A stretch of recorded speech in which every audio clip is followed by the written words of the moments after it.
Hello दोस्तों। तो चलिए आज हम अपनी क्लास में टेंस पढ़ेंगे और टेंस क्या होता है इसके बारे में हम आपको भरपूर जानकारी देंगे, वो भी सरल और आसान भाषाओं में।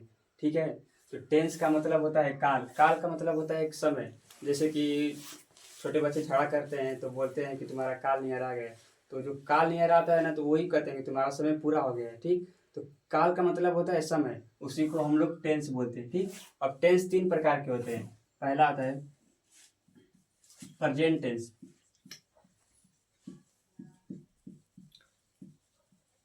और दूसरा होता है पास्ट टेंस,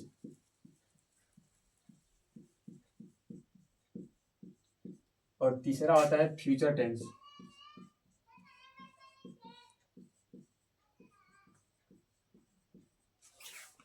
इसका मतलब होता है प्रेजेंट टेंस का मतलब होता है वर्तमान काल।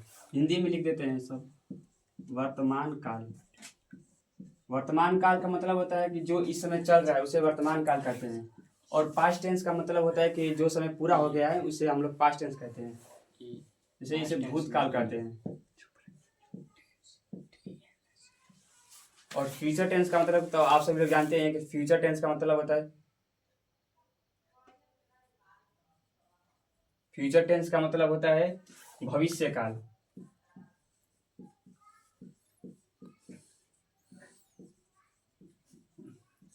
ठीक है।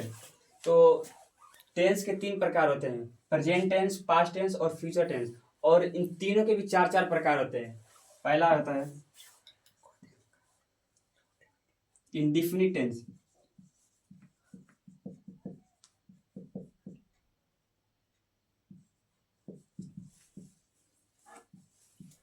और दूसरा होता है कॉन्टिन्यूअस टेंस,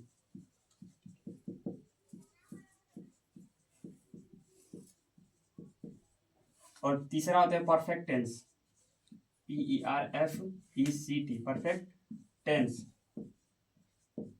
और चौथा होता है परफेक्ट कंटिन्यूअस टेंस, PERFECT।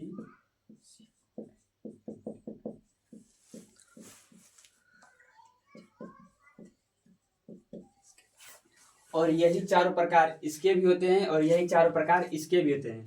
तो अगर आप प्रेजेंट टेंस की बात करें तो इसके आगे हम लोग प्रेजेंट टेंस लगा रहे हैं, जैसे जैसे कि होगा कि present indefinite tense, present continuous tense, present perfect tense और प्रेजेंट परफेक्ट कंटिन्यूअस टेंस। और यही चार प्रकार पास्ट टेंस के भी होते हैं, past indefinite tense, past continuous tense, past perfect tense और पास्ट परफेक्ट कंटिन्यूअस टेंस।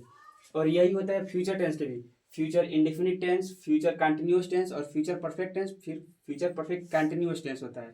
ठीक है।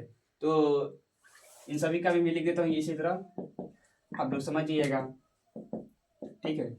तो आप लोग को ये समझ में आ गया ना, जैसे कि हम लोग एक फैमिली के रूप में ले लेते हैं कि ये जो टेंस है ना, ये टेंस एक फैमिली में सबसे बड़ा सदस्य है। फैमिली मेंबर में जो होते हैं सबसे बड़ा सदस्य दादा होते हैं। दादा के तीन बेटे, ठीक है, और तीनों बेटे के चार चार बेटे हैं, ऐसे ही समझ लिए आप लोग। ठीक है ना। बाद में से चल कर कन्फ्यूजन हो जाता है कि ये किसके प्रकार हैं, या फिर टेंस के आप प्रकार भूल जाएंगे कि टेंस के कितने प्रकार होते हैं। तो आप इसी तरह आसानी से याद कर सकते हैं फैमिली मेंबर की तरह से, टेंस के तीन बेटे हैं और तीनों के चार चार बेटे हैं। ठीक है। तो आप लोग को इतना समझ में आ गया होगा। तो चलिए हम लोग मिलते हैं अगले क्लास में, और जो भी दिक्कत आया हो उसे कमेंट में बताइएगा, उसको हम जल्दी बताएंगे। और चैनल को सब्सक्राइब करिएगा और शेयर भी कीजिएगा। तो ठीक है, चलिए मिलते हैं।